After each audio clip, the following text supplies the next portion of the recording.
I was sitting on the couch watching some cooking show I wasn't really paying attention to when I heard the front door slam so hard the pictures on the walls shook. My heart jumped into my throat. It was 11 p.m. on a Friday night. Amber had texted me 2 hours ago saying she was at Tyler's friend's party and would be home by midnight. I shot up from the couch and rushed toward the entryway. What I saw made my blood freeze. My daughter was on the floor, not sitting, collapsed, like her legs had just given out the second she made it through the door. Her whole body was shaking so violently I could see it from across the room. Her face was a mess of smeared makeup, black mascara running down her cheeks in thick streams. Her hair was tangled and wild. And her shirt, her favourite blue shirt I'd bought her for her birthday, was torn at the collar, hanging off her shoulder. "Amber!" I dropped to my knees beside her, my hands hovering over her body, not sure where to touch, afraid I might hurt her more. "Baby, what happened? Are you hurt?" She couldn't even look at me. She just sobbed. Deep, painful sobs that came from somewhere so broken inside her that it made my chest physically ache. I'd heard my daughter cry before, when she fell off her bike at 7 and broke her arm, when her grandmother died, when her father left us. But this was different. This was the sound of something shattered. I pulled her into my arms and she collapsed against me like a rag doll. Her whole body was trembling so hard, I thought she might be having a seizure. "Amber, honey, talk to me, please. You're scaring me." "Mom," she gasped between sobs. Her voice so small and broken it didn't even sound like her. "Mom, I can't. I can't. Breathe, baby. Just breathe. I'm right here. I've got you." I stroked her hair, trying to keep my own panic down. My mind was racing through every terrible possibility. Car accident, drugs, someone attacked her. My hands were shaking as badly as hers. It took 5 full minutes before she could even form words. When she finally spoke, each word came out between gasping breaths.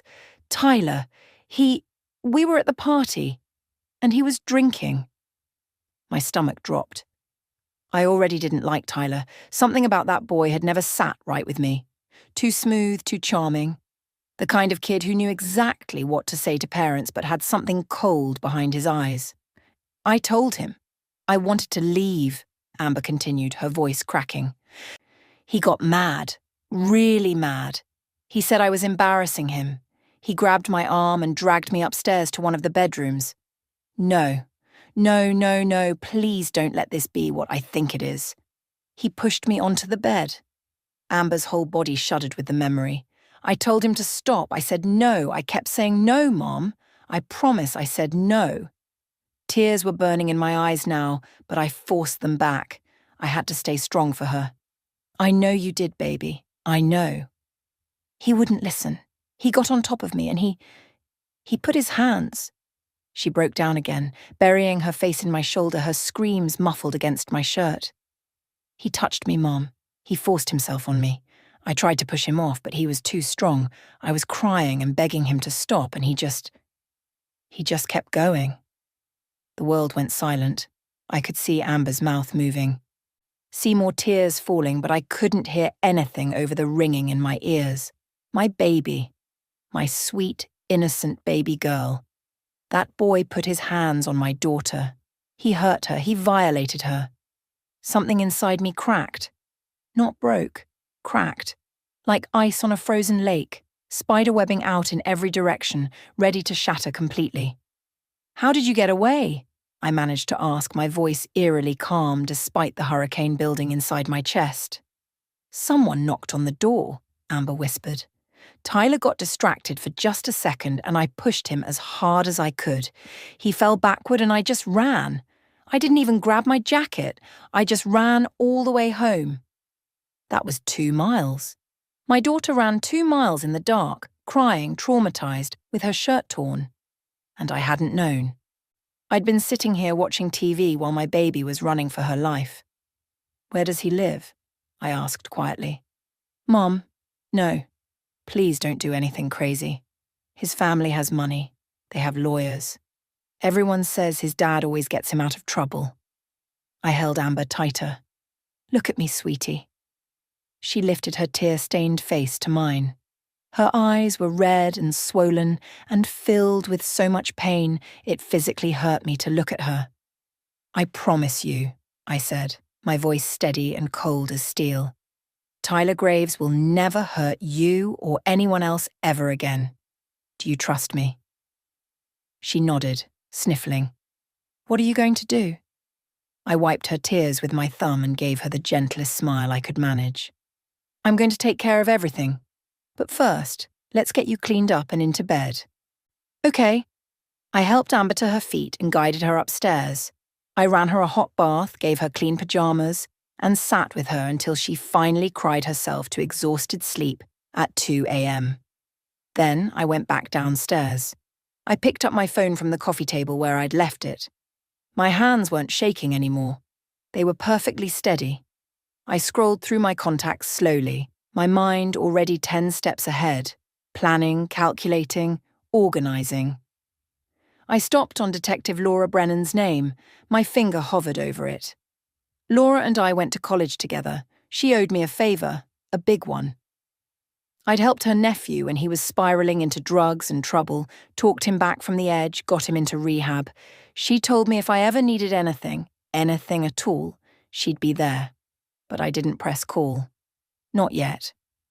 Because calling Laura meant going through the system. The same system that let boys like Tyler walk free twice before because Daddy had money and lawyers. I kept scrolling, stopped on another name, Kevin Monroe, my baby brother. Well, not so baby anymore. He was 35, owned a security company, and had connections I probably didn't want to know too much about. My finger hovered over his name. I thought about Amber upstairs, finally sleeping but probably having nightmares. I thought about that smug smile Tyler always wore. I thought about those 2 other girls whose cases mysteriously disappeared. A smile spread across my face. Not a happy smile. A cold, calculated smile. The smile of a mother who just decided that the justice system could wait. Because first, Tyler was going to learn a lesson he'd remember for the rest of his miserable life. I pressed call. Kevin answered on the second ring. His voice was groggy and confused. Trish, it's 2 a.m. Everything okay? No. My voice came out flat and hard. Everything is not okay. I need you to come over first thing in the morning, and I need you to bring your work tools. There was a pause. Kevin knew me well enough to know I didn't make dramatic late-night calls. What happened? Amber's boyfriend assaulted her tonight. And before you say anything, I'm not calling the police yet. I need your help with something else first. I'll be there at 7. His voice had shifted from sleepy to ice-cold alert. That kid's name is Tyler, right? Tyler Graves? Yes. I'll bring everything I have. He hung up without saying goodbye. That was Kevin. Man of action, not words. I didn't sleep the rest of the night. I sat at my kitchen table with my laptop, searching everything I could find about Tyler Graves and his family. His father, Richard Graves, was a corporate lawyer at one of the biggest firms in the state. His mother, Patricia Graves, sat on the board of 3 charities and threw fundraiser galas. They looked perfect in every photo. Smiling, polished, powerful. But I knew how to dig deeper. Years of being a high school counselor taught me where troubled kids came from, and more importantly, how to find the truth hidden behind perfect family portraits. At exactly 7 a.m., my doorbell rang. I opened it to find Kevin standing there with a thick manila folder under his arm and a laptop bag over his shoulder. His jaw was clenched tight, and I could see the anger radiating off him in waves. Is she okay? He asked, stepping inside. She's asleep, cried for hours. Kevin, it was bad. Tell me everything. I did. Every detail Amber had told me. By the time I finished, Kevin's hands were balled into fists so tight his knuckles had gone white. I'm going to kill him. No, you're not, because that would put you in jail and me without my brother. We're going to be smarter than that. Kevin took a long breath, forcing himself to calm down. This was why I called him instead of handling it alone. He had the resources I needed, but I had the strategy. Together we were dangerous. Show me what you brought. I said. He opened the folder on my kitchen table. Inside were printed pages with Tyler's address, his work schedule at some gym across town, photos of his car, and even screenshots of his social media accounts. How did you get all this in 5 hours? I didn't sleep either. Made some calls. One of my guys is a tech specialist. We pulled everything we could find legally. He paused. And maybe a few things that weren't exactly legal, but nothing that can be traced back to us. I flipped through the pages, my counselor brain automatically organizing the information. Tyler worked Tuesday through Saturday at Elite Fitness from noon to 8 p.m. He drove a black Mustang his parents bought him for his birthday. He posted constantly on social media, mostly showing off at the gym or partying with friends. Then I saw something that made my blood run cold. Kevin had printed out screenshots from a private chat group Tyler was part of. Messages from months ago. Tyler bragging about hooking up with girls, crude, disgusting descriptions that made my stomach turn. And then 2 separate conversations where other guys in the chat asked him about rumors they'd heard. Dude, didn't some girl accuse you of something last year? Tyler's response, yeah, but my dad's lawyer handled it. She had no proof, just her word against mine. Another message from 3 months later. Bro, I heard another chick tried to press charges. Tyler. Same thing. Dad paid her family off. All these girls are just clout chasers looking for attention. I read those messages 3 times, my hands shaking with rage. He's done this before, twice, and his family made it go away. That's not all, Kevin said quietly. He opened his laptop and pulled up a document. I had my guy do some deep searching. Found sealed court records, or at least references to them. 2 girls. One was named Jennifer Marsh, 16 at the time, filed a complaint 18 months ago. Case dismissed after the family suddenly dropped it. Second girl, Ashley Chen, 17, filed 8 months ago. Also dismissed when she refused to testify. They scared these girls into silence. Or paid them. Rich families do that. Make the problem disappear with money and threats. I stood up and paced my kitchen, my mind racing. The system failed them. If we go through normal channels, the same thing will happen to Amber. His family will hire expensive lawyers, drag her through hell, make her look like a liar, and he'll walk away clean. So what do you want to do? I stopped pacing and looked at my brother. I want to find those girls. I want their stories. I want Tyler to confess to everything he's done. And I want it all documented so thoroughly that no lawyer in the world can make it disappear. Kevin leaned back in his chair, studying me. You're not just angry. You're in strategic mode. I know that look. You've got a plan forming. I'm a counselor, Kevin. I've spent 15 years learning how predators think, how they operate, how they justify their actions. Boys like Tyler have patterns. They're arrogant. They think they're untouchable. That arrogance is their weakness. What do you need from me? I need you to find Jennifer Marsh and Ashley Chen. Get me their contact information. I need to talk to them personally, and I need surveillance on Tyler. I want to know everywhere he goes, everyone he talks to, everything he does. Done. What else? I pulled out my phone and opened it to a blank note. I also need to make another call. To Laura. The detective? I thought you said no police? I said no police yet, but Laura's going to be ready with an arrest warrant the moment I give her evidence that's absolutely bulletproof. Evidence so damning that even the Graves family can't touch it. Kevin nodded slowly. This is risky, Trish. If we mess this up, he could walk and come after you for harassment or worse. Then we don't mess it up. I met his eyes with absolute certainty. That boy violated my daughter. He's violated other girls.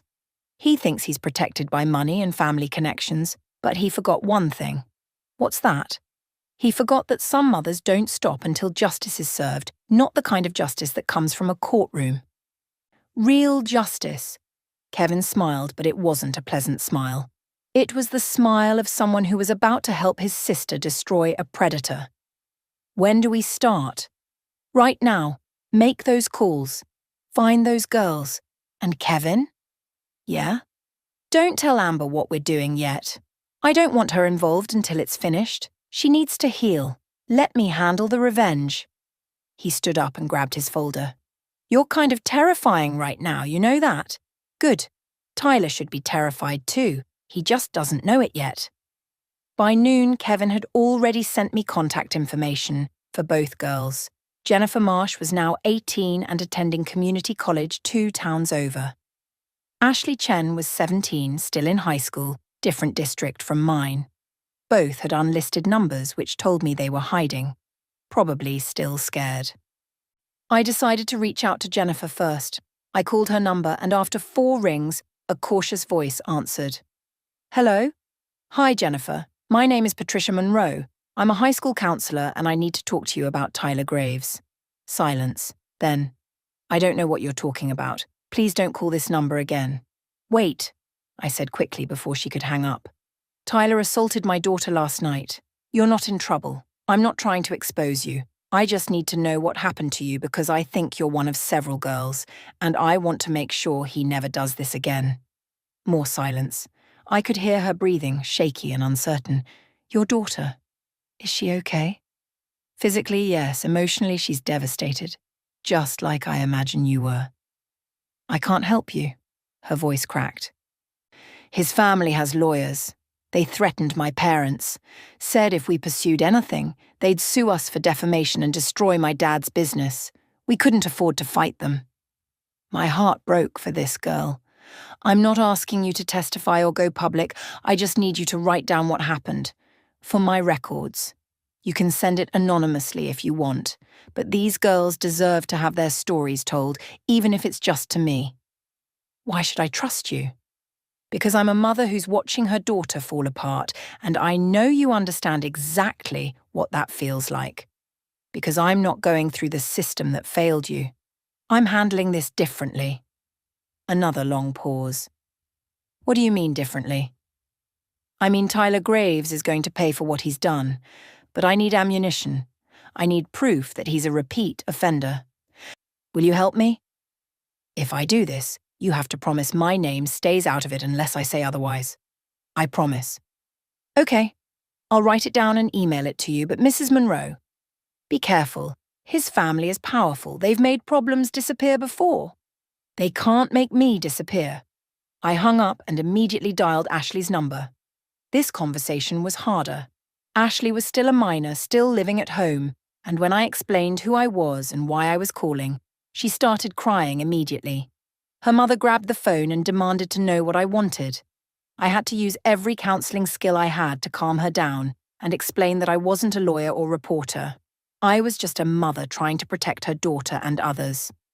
Finally, Ashley's mother agreed to let her daughter write a statement, but only if I guaranteed their anonymity. I gave my word. By 3 p.m., I had both statements in my email. Reading them made me physically ill. Jennifer's assault happened at a house party, almost identical to what happened to Amber. Ashley's was worse. Tyler had taken her on a date, driven her to a secluded area, and attacked her in his car. Both girls described the same pattern. Charming at first, then controlling, then violent when they resisted. I printed the statements and added them to the growing folder of evidence, but it still wasn't enough. Written statements could be dismissed as hearsay or coordinated lies. I needed something more concrete, something irrefutable. That's when the idea hit me. I opened my laptop and went to a stock photo website. I found a picture of an attractive young woman, maybe 20 years old, with long dark hair and a bright smile. I downloaded it and created a fake social media profile. Name: Brooke Williams. Age: 21. College student. Interests: fitness, parties, fashion. Then I started building her online presence. A few generic posts about coffee and studying. Some shared memes. A handful of photos from the stock website showing Brooke at various locations. Nothing too elaborate, just enough to look real at first glance. By 6 p.m., Brooke Williams looked like a real person. Now came the dangerous part. I found Tyler's social media profile. He accepted friend requests from everyone, typical of someone who measured their worth in follower counts. I sent him a request from Brooke's account and waited. 15 minutes later, he accepted. Within 30 seconds, he sent a message. "Hey, beautiful. Don't think we've met before. You from around here?" My stomach turned at how quickly he took the bait, but I forced myself to respond as Brooke. "Hey, yeah, I just moved here for school. Your profile popped up and I thought you seemed cool." "Definitely cool. You should come hang out sometime." I spent the next 2 hours messaging back and forth with him, playing the role of flirty, interested Brooke. Tyler ate it up. He sent shirtless gym photos. He bragged about his car. He talked about parties he went to. And slowly, carefully, I steered the conversation toward relationships. "So are you seeing anyone?" Brooke asked. "Nah, just got out of something. Girl was too clingy, you know." Too clingy. That's what he called Amber after what he did to her. My hands clenched on the keyboard, but I kept typing as Brooke. "Oh yeah, I totally get that. Some girls are so dramatic. Exactly, like we hooked up once and she acted like I did something wrong. So annoying." There it was. A confession, casual and careless, because he thought he was talking to someone who'd take his side. I screenshot the conversation and saved it. Over the next 3 days, I continued messaging Tyler as Brooke. He became more comfortable, more vulgar, more honest. He sent inappropriate pictures. He made crude comments about girls' bodies. He even mentioned the previous accusations, laughing them off as crazy exes trying to get attention. Every message was screenshot and saved, every confession documented. But I needed more than messages. I needed him on video, admitting everything, in a situation he couldn't deny or explain away. On Wednesday evening, I called Kevin. "I need you to set something up for me. Friday night. Tyler thinks he's meeting a girl. I need cameras in a vehicle, hidden, recording everything." "What are you planning?" "I'm planning to give Tyler enough rope to hang himself." "Can you do it?" "I can have a full surveillance van ready. Audio, video, everything. But Trish, if you're going to confront him, you need backup. You'll be there. And I need you to bring 2 of your guys. People who know how to stay quiet and look intimidating." "Done. What should I tell them?" "Tell them we're catching a predator." That night, I sat Amber down on the couch. She'd been quiet all week, barely eating, barely sleeping. She looked up at me with hollow eyes. "Mum, are we going to the police?" I took her hands in mine. "Yes, baby, but not yet. First, I need you to trust me." "Can you do that?" "What are you doing?" "I'm making sure Tyler can never hurt anyone again. By Friday night, he's going to confess to everything he did, and it's going to be recorded. And then, Detective Laura is going to arrest him with so much evidence that his family's lawyers won't be able to save him." Amber's eyes widened. "How?" I smiled. That same cold smile from the night she came home crying. Because bad men always think they're smarter than everyone else. Tyler thinks he got away with it. He thinks he's safe, but he's about to walk right into a trap, and he won't even see it coming until it's too late. What if something goes wrong? Nothing will go wrong, I promise. That night, I sent Tyler a message as Brooke. "Hey, I'm free Friday night. Want to finally meet up?" His response came within seconds. "Hell yeah." "Where?" "There's a bar called Murphy's on State Street. Meet me in the parking lot at 9. I'll be in a black SUV in the back. We can talk somewhere private before we go inside." "Sounds perfect. Can't wait to see you, gorgeous." I stared at his message, my jaw clenched. "Can't wait to see you too, Tyler. You have no idea what's waiting for you." Friday night felt like it took forever to arrive. I spent the entire day preparing, going over every detail with Kevin a dozen times. Amber stayed home from school, still too fragile to face her classmates. I made her favorite breakfast and promised her that by tomorrow morning everything would be different. At 7 p.m., Kevin pulled up in a black SUV with tinted windows. It looked exactly like something a college girl might borrow from her parents. Perfect and unsuspicious. He'd mounted tiny cameras in the ceiling panels, completely invisible unless you knew exactly where to look. Audio recording equipment was hidden in the dashboard. Everything would be captured in high definition. "You sure about this?" Kevin asked, as I climbed into the passenger seat to test the setup. "I've never been more sure of anything in my life." Two of Kevin's security guys, both former military with the kind of presence that made people nervous just looking at them, arrived at 8. Their names were Marcus and Tony. Big guys, arms covered in tattoos, faces that looked like they'd seen things most people couldn't imagine. They climbed into the back seats without saying much. At 8:30, we drove to Murphy's Bar. The parking lot was half full. Mostly cars belonging to people inside drinking away their Friday night problems. We parked in the back corner, exactly where I'd told Tyler to meet Brooke. Kevin killed the engine and turned on the recording equipment. Red lights blinked on the dashboard, invisible to anyone who didn't know what to look for. "Cameras are rolling," Kevin said quietly. "Audio is hot. Whatever happens in this vehicle is being recorded from 4 different angles." My phone buzzed. A text from Tyler to Brooke's number. "On my way. Be there in 5. My heart started pounding. Not from fear, from anticipation.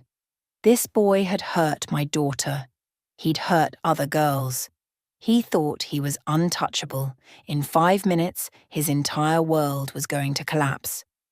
"Everyone remember the plan?" I said, turning to look at Marcus and Tony in the back. "You don't say anything unless he tries to run or gets violent. You're just here to make him understand he's not in control." They both nodded. Men of few words. Just like Kevin. At exactly 9 p.m., headlights swept across the parking lot. A black Mustang pulled in, music thumping from expensive speakers. Tyler. He parked 3 spaces away, checked himself in the rearview mirror, ran his fingers through his hair like he was preparing for a date. The arrogance made me sick.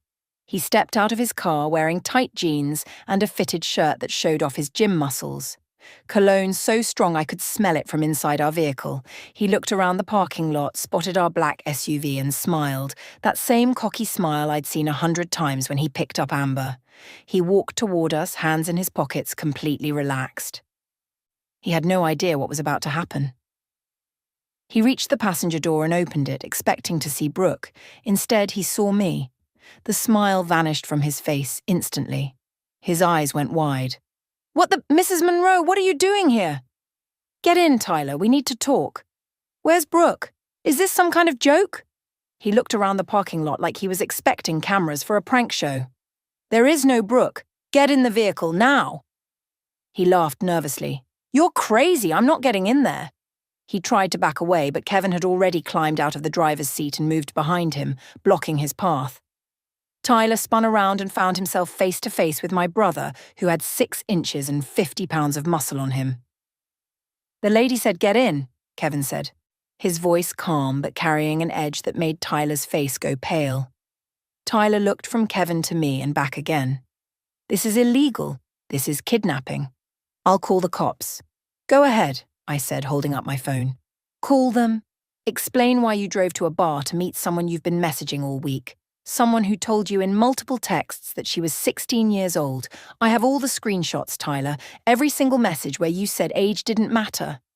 His hand froze halfway to his pocket. The colour drained from his face. I thought she was joking. "Get in the vehicle or I send every message to the police right now. Your choice." Tyler's breathing became rapid and panicked. He looked around the parking lot one more time, maybe hoping someone would save him. But we were alone in this corner. Nobody could see us. Nobody was coming to help him. He climbed into the passenger seat and Kevin shut the door behind him. The child locks engaged with a click. Tyler grabbed the door handle and pulled, but it didn't budge. He was trapped. Kevin got back in the driver's seat. Marcus and Tony sat in the back seats, silent and stone-faced, their presence filling the vehicle with an energy that made Tyler shrink into his seat. "What do you want?" Tyler's voice cracked. The cocky teenager was gone, replaced by a scared boy who suddenly realized he wasn't in control anymore. "I want the truth," I said, pulling out my phone and opening the voice recording app. I want you to tell me exactly what you did to my daughter last Friday night, every single detail. And then I want you to tell me about Jennifer Marsh and Ashley Chen. His face went white as a sheet. I don't know what you're talking about. Don't lie to me. My voice came out harder than I intended, all the rage I'd been holding back for a week finally cracking through. You assaulted my daughter. You dragged her upstairs at a party, threw her on a bed, and violated her while she cried and begged you to stop. And she's not the first girl you've done this to. That's not... She wanted to... We were just... Tyler stammered, looking for an excuse. Any excuse. Kevin started the engine. The rumble made Tyler jump. We can do this here, or we can drive to the police station right now, Kevin said. Detective Brennan is waiting for my call. She's got statements from your previous victims. She's got your messages to Brooke. She's got recordings of you bragging to your gym buddies about hooking up with high school girls. The only question is whether you want to confess now and maybe get some leniency, or whether you want to play games and face the full weight of everything we've collected. Tyler's hands were shaking. Tears started forming in his eyes. The reality of his situation was finally sinking in. His daddy's lawyers couldn't save him from this. The money couldn't make this disappear. He was caught, completely and totally caught. Please, he whispered, I'll lose everything. I'll go to jail. You should have thought about that before you touched my daughter, I said, my voice cold as ice. Now talk. Tell me what you did. All of it. Or I press send on this email to Detective Brennan and you're done. Your choice. Tyler broke. He started crying. His whole body shaking just like Amber's had been a week ago. But I felt no sympathy. None at all. Okay, he sobbed. Okay, I'll tell you everything. Just please don't send that email. I held up my phone, recording app active. Start talking. Tyler's confession poured out like poison from an infected wound. He told me everything. How he'd gotten drunk at the party and gotten angry when Amber said she wanted to leave. How he'd grabbed her arm hard enough to bruise and dragged her upstairs. How he'd pushed her onto the bed and held her down while she cried. How he'd touched her, forced himself on her, ignored every time she said no. Why? I asked, my voice shaking with barely controlled rage. Why did you do it? Because she tried to break up with me, he sobbed, a week before the party. She said she didn't think we should be together anymore. I got mad. I wanted to show her that she didn't get to make that choice, that I was in control. My stomach turned. This wasn't passion or misunderstanding or teenage stupidity. This was calculated cruelty. This was about power. And the other girls? Jennifer and Ashley? Tyler's face crumbled further. Jennifer was at a party too. She rejected me in front of my friends, made me look stupid. So later that night, I got her alone and I did the same thing. Ashley was different. She kept talking about wanting to wait, about not being ready. It annoyed me. So on our third date, I took her somewhere private and I didn't wait. And you thought you could get away with it because Daddy's a lawyer. He always fixed things before, Tyler whispered. He made their families go away. Paid them off, or scared them. He told me as long as there was no proof, it was just their word against mine. I wanted to reach across and strangle him. Instead, I stopped the recording and saved it to 3 different locations. Cloud storage, email to myself, and a backup drive Kevin handed me. You're going to turn yourself in tomorrow morning, I said, my voice deadly calm. You're going to plead guilty to everything.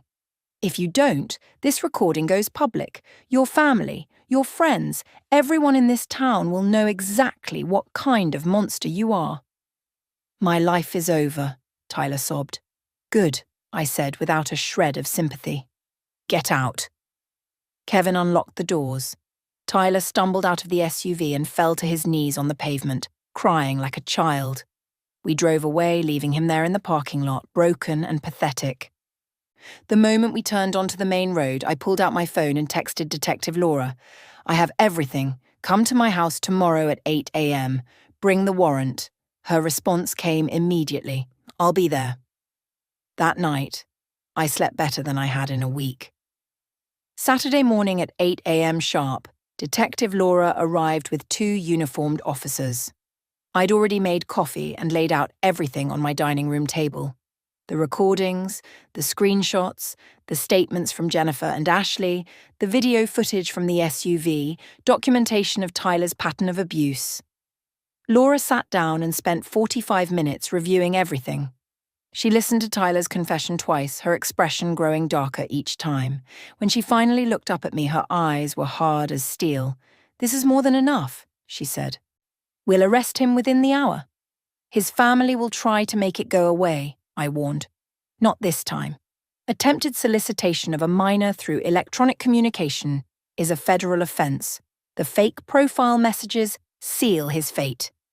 Even if his family's lawyers get creative with the assault charges, they can't touch the federal charge. He's done." At 10 a.m., police cars pulled up to the Graves family mansion. I watched the news coverage from my living room with Amber beside me. Tyler's parents answered the door in their expensive robes, immediately demanding to speak with their lawyer.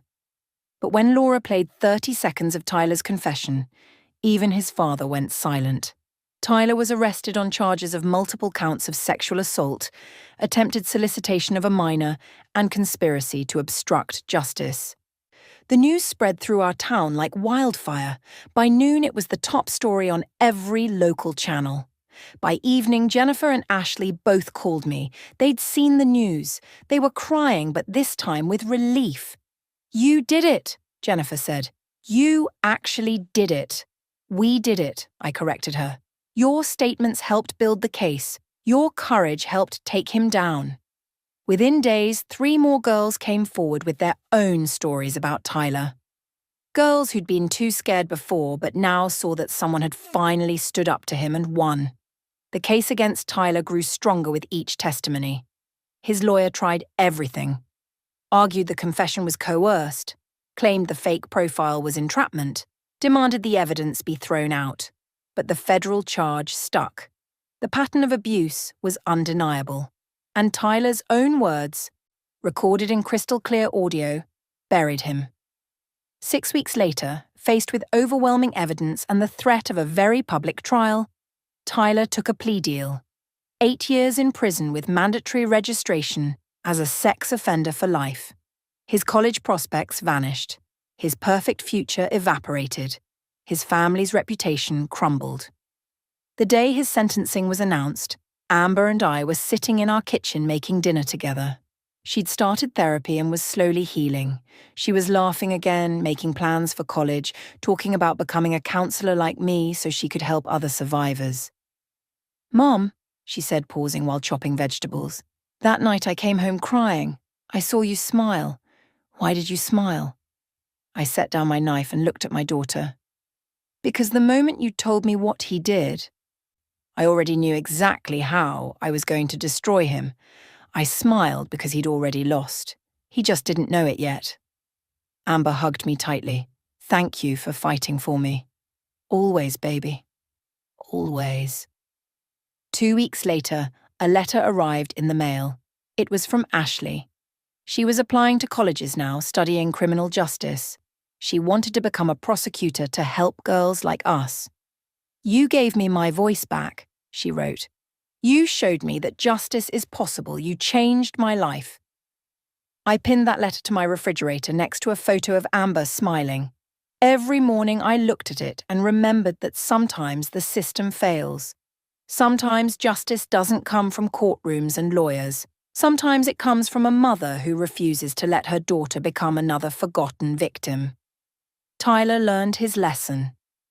Every day in his prison cell, wearing his orange jumpsuit, facing the consequences of his actions for the first time in his privileged life.